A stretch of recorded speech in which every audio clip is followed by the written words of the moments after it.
Magkano ba kinikita ng isang bike mechanic sa regular basis? Nagba-vary talaga eh. Kasi ako tulad ko, madalas home service ako, sarili ko lahat. Ang kinikita ko, ang hirap kalkulahin kasi ano ako sa tools eh.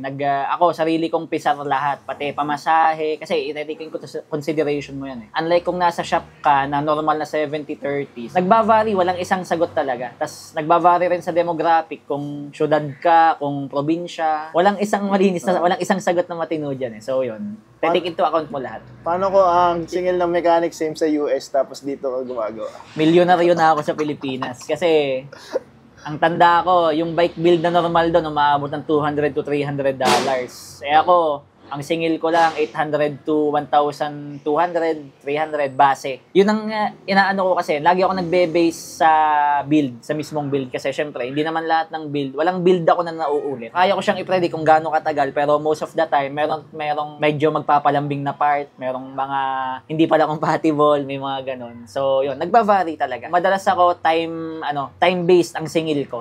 And skill-based. Kasi, syempre, may mga ibang ginagawa ka, minemekaniko ka, na kailangan talaga ng skill and research.